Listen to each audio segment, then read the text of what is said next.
Hello students, मी प्राध्यापक उदय टेके. आज आपण रेशिओ ॲनालिसिस एक न्यूमेरिकल प्रॉब्लेम सॉल्व करूया की ज्याच्याद्वारे हाऊ टू कॅल्क्युलेट रेशोज ही संकल्पना समजून येईल. So the following is the financial information of Aditya mills limited as under. So एक फिनान्शियल इन्फॉर्मेशन आहे आदित्य मिल्सची. एक बॅलन्स शीट आहे. Balance sheet as on 31 December 2019. Liabilities and assets. Liabilities equity share capital retained earning sundry creditors bills payable other current liabilities. Then plant and equipment. असेट्समध्ये land and building cash sundry debtors 3,60,000 less allowances 40,000 that is net sundry debtors 3,20,000. Then stock and prepaid insurance. So these are the balance sheet. This is the balance sheet. Okay. Next, statement of profit for the year 31st December 19. So एक प्रॉफिटचं हे statement दिलेलं आहे ज्यामध्ये sales आहेत 40 lakh. Cost of goods sold आहे लेस.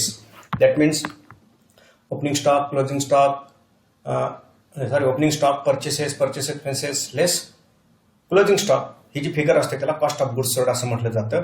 Software deduction of cost of goods sold. Remaining balance is called as gross profit. Then from gross profit less expenses, operating expenses that is factory overheads, administrative overheads, selling overheads, distribution expenses. These are the operating expenses. ₹6,80,000 that is net profit less tax. 50% tax आहे 1,20,000. So net profit after tax 1,20,000. So sundry debtors. Additional information मध्ये sundry debtors and stock at the beginning of the year were ₹3 lakh and ₹4 lakh respectively. So sundry debtors at the beginning 3 lakh and stock आहे at the beginning ₹4 lakh. So calculate all necessary ratios. तर आपल्याला सगळे जे ratio आहेत आपल्या अभ्यासक्रमातील ते calculate करायचे आहेत. सो बॅलन्स शीट आहे. Statement of profit or loss आहे. Okay. So on the basis of this information that is on the basis of this financial statements we are going to calculate some ratios. So first we are going to calculate current ratio. आपण काय करायचं आता, current ratio कसा calculate करतात ते पहा.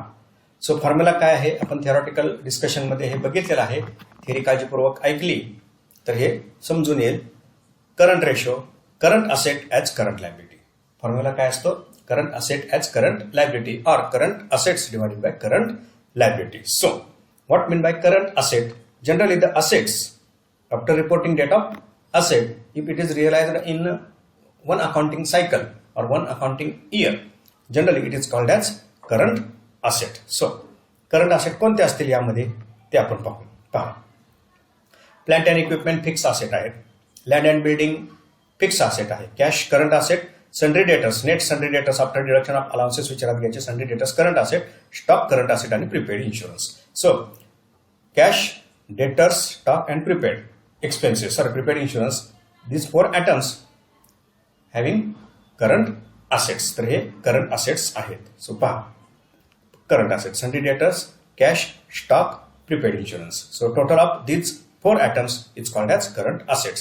So sundry debtors, cash, stock, prepaid insurance. Total of current asset 9,72,000. Okay. Then current liabilities. So current liability includes. Current liability मध्ये आता काय इन्क्लूड असेल पहा. शेअर कॅपिटल करंट लायबिलिटी नाहीये. रिटेन अर्निंग म्हणजे नफ्यातलाच हा काय आहे भाग आहे प्रकारे रिझर्व्ह वगैरे. सनरी क्रेडिटर्स करंट लायबिलिटी आहे. बिल्स पेबल करंट लायबिलिटी आहे आणि other current liabilities. So these are the 3 items of current liabilities. Sundry creditors, bills payable, other current liabilities. This 3 items called as current liabilities. So current liabilities sundry creditors, bills payable and other current liabilities. So sundry creditors 1,04,000, bills payable 2 lakh, other current liabilities 20,000. So total of these 3 items is called as current liabilities. So current assets as current liability. So this current asset, this is current liability, current ratio 3 as 1 after deduction. After dividing 9,72,000 by 3,24,000.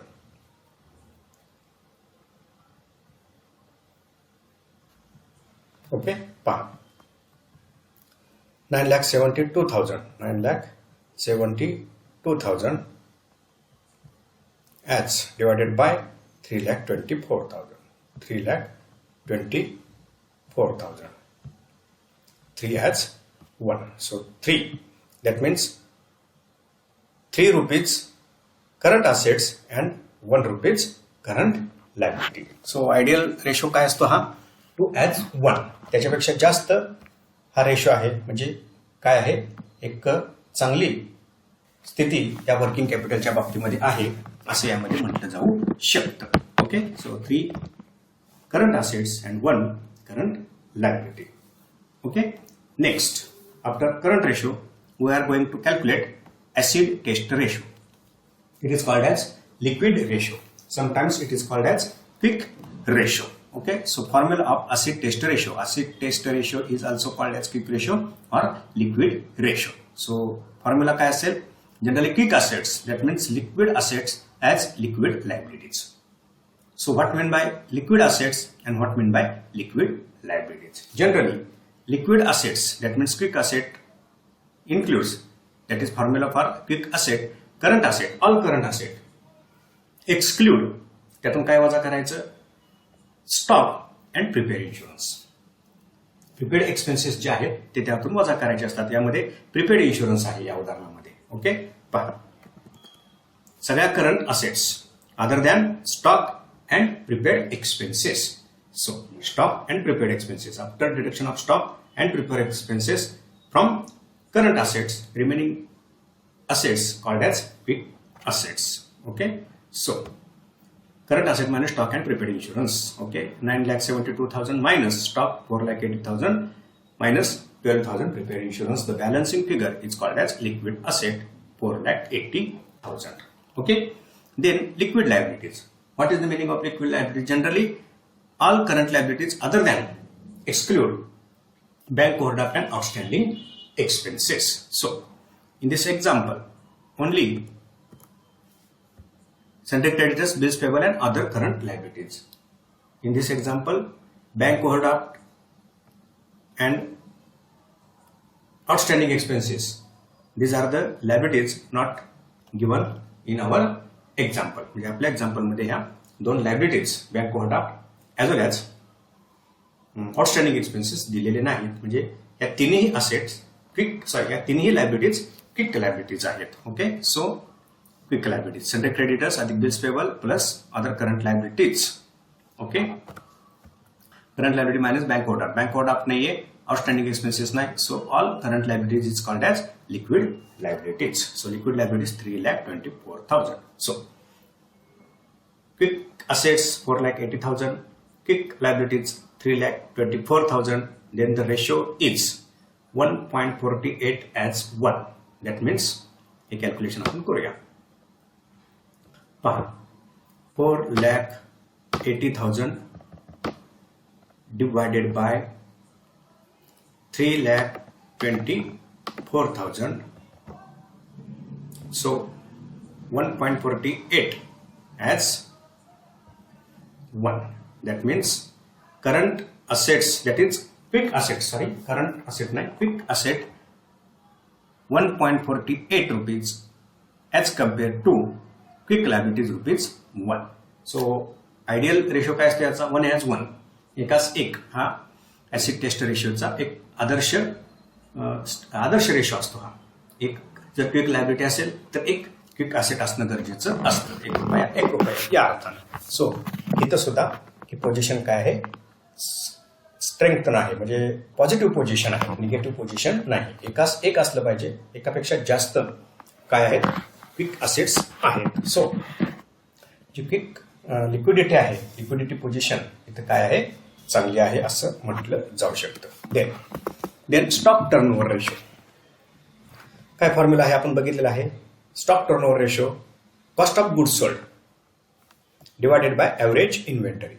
किंवा अजून एक formula असतो sales divided by inventory at selling price. इथं selling price माहित नसते, त्यामुळे cost of goods sold कधीही घेतलेलं चांगलं असतं. So cost of goods sold divided by average inventory. So cost of goods sold already उदाहरणामध्ये आपल्याला ही कॉस्ट ऑफ गुड्स सोल्ड दिलेली आहे. पहा इथं cost of goods sold 3,80,000. Okay, cost of goods sold 3,80,000. Then next item average inventory. Average inventory कशी calculate केली जाते?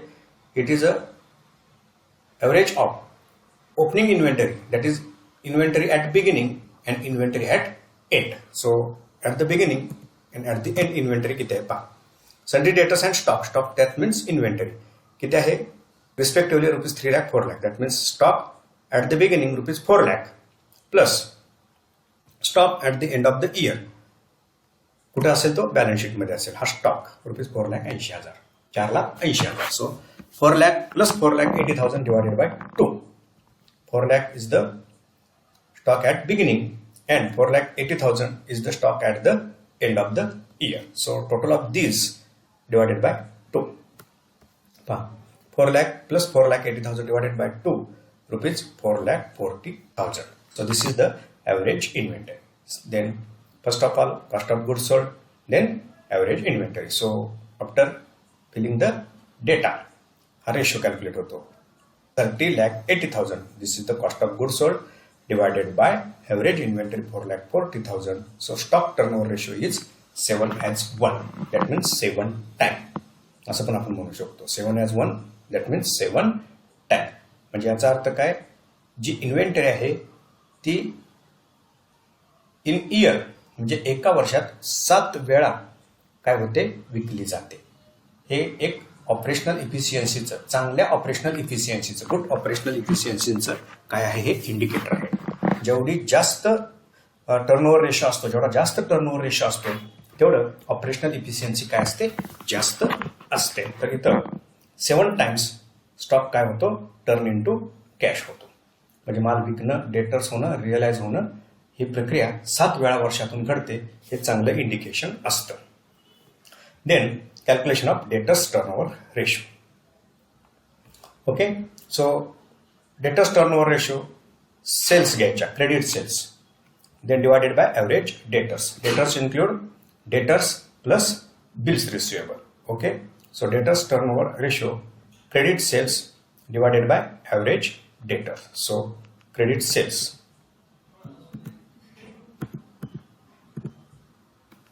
credit sales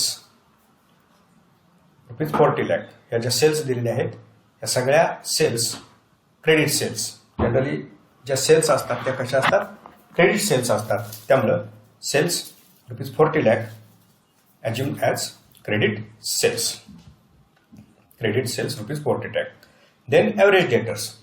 that means debtors at the beginning and debtors at closing. That means at the end of year. So debtors at the beginning, here is the debtors at the beginning. Sundry debtors and stock at the beginning, rupees 3 lakh and 4 lakh. So sundry debtors respectively, Kramana rupees 3 lakh is the sundry debtors at the beginning plus sundry debtors at the end. वर्षाच्या अखेरची statement आहे 3,20,000. So 3 lakh plus 3,20,000 divided by 2 is the average debtors.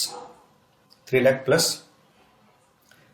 3,20,000 average debtors. Opening balance rupees 3 lakh and then 3,20,000. इथं 60,000 झालेलं आहे, चुकून printing mistake आहे ती.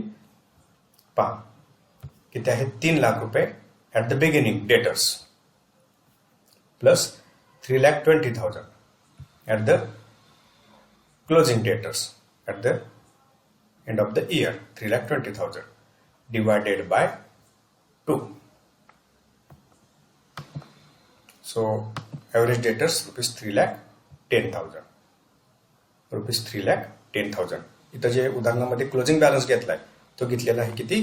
3,60,000 इतका तो क्लोजिंग बॅलन्स घेतलेला आहे. परंतु तशी ती परिस्थिती नाही. पहा, जर उदाहरण बघितलं तर यामध्ये डेटर्स 3,20,000 आहेत ॲट द बिगिनिंग आणि ॲट द एंड ते किती आहेत?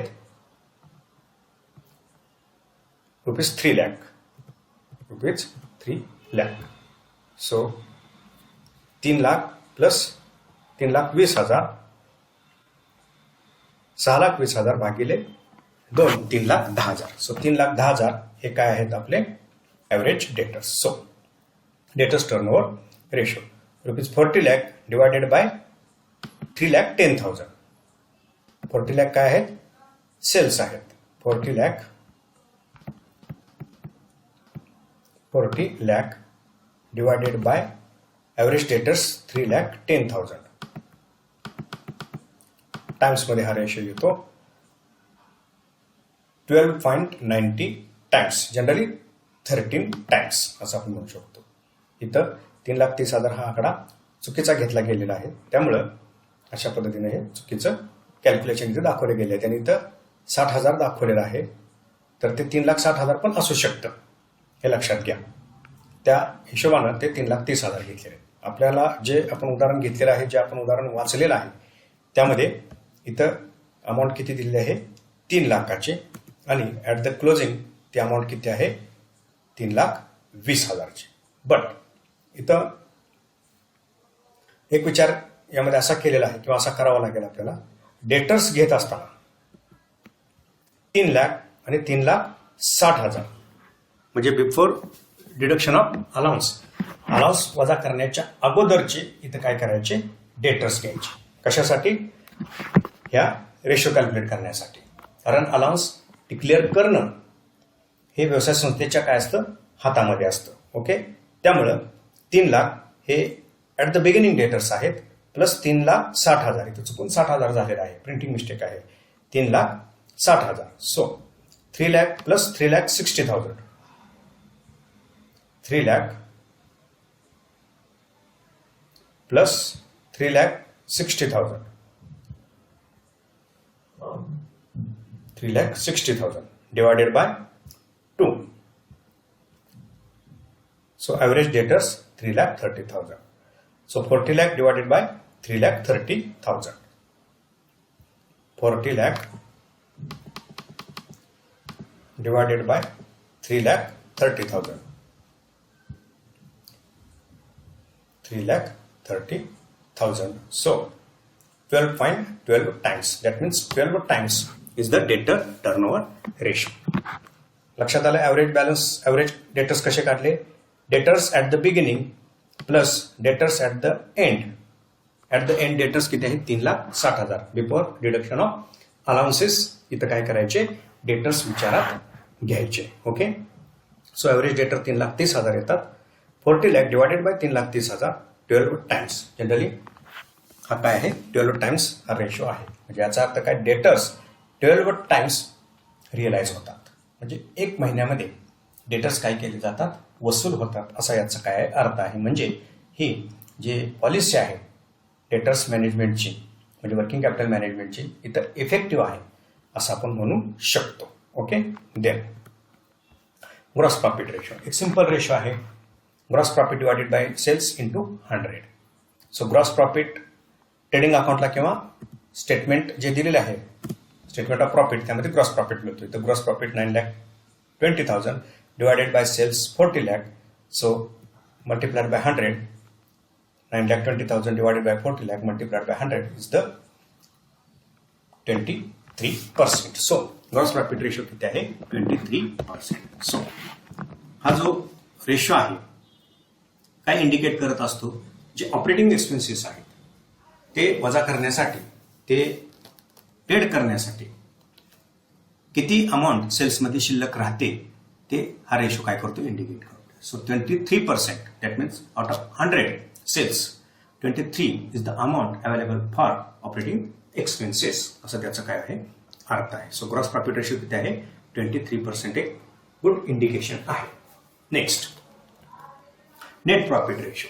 आता नेट प्रॉफिट कसा घ्यायचा? After tax, interest and tax. So net profit divided by sales into 100. So net profit किती आहे?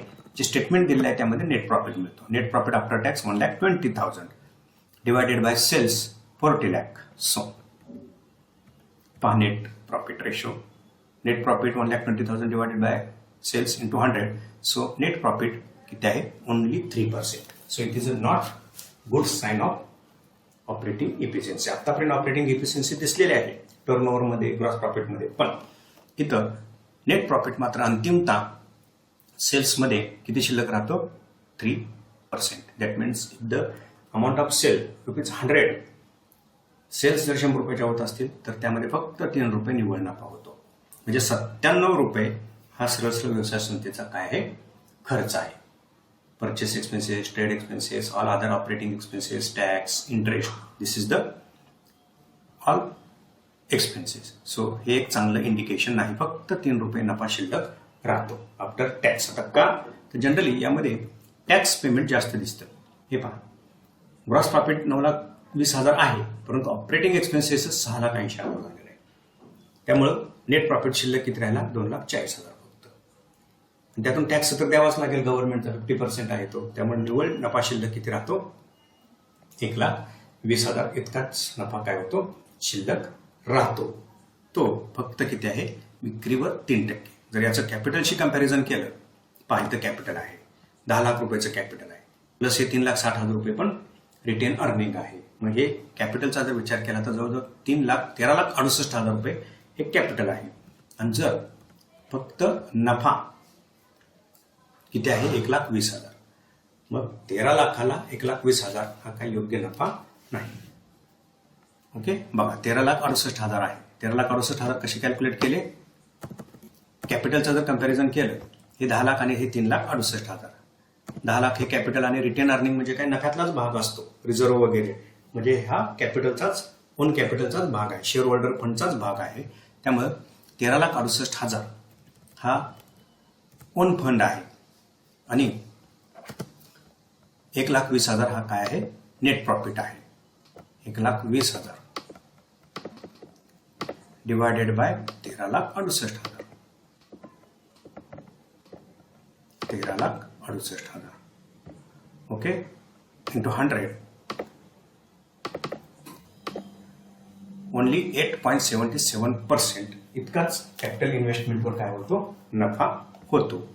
तर नेट प्रॉफिट हा सेल्सच्या 3% आहे. एक ॲडिशनल फक्त मी तुम्हाला कॅल्क्युलेशन करून दाखवलं. सिंपल कॅल्क्युलेशन आहे, ग्रॉस प्रॉफिटला सेल्सनं डिवाइड करायचं, 100 मल्टिप्लाय करायचं, नेट प्रॉफिटला सेल्सनं डिवाइड करायचं, 100 मल्टिप्लाय करायचं, आणि then calculation of operating ratio. काय फॉर्म्युला आहे, operating ratio cost of goods sold plus operating expenses divided by net sales. So पहा, cost of goods sold 30,80,000 plus operating expenses 6,80,000. 30,80,000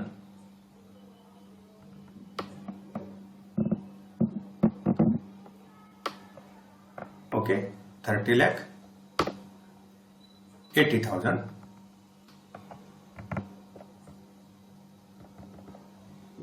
30,80,000 plus operating expenses 6,80,000 plus operating expenses 6,80,000. So total operating expenses 10,60,000. Total operating expenses 37,60,000.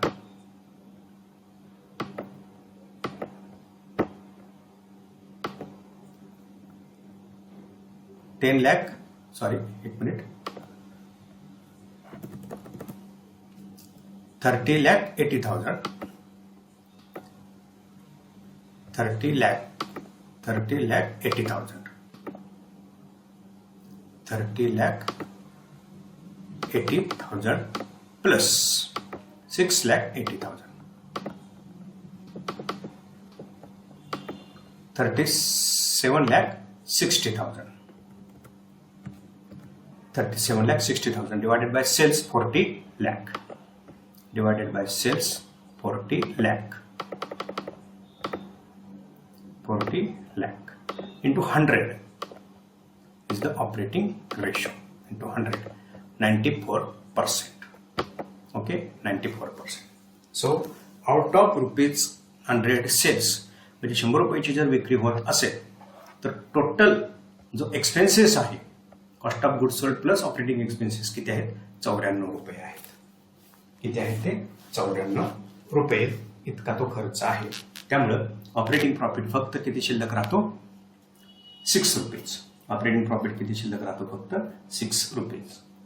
म्हणजे हे good indication आहे असं म्हणता येत नाही.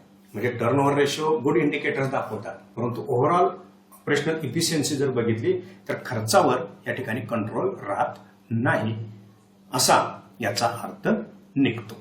Okay.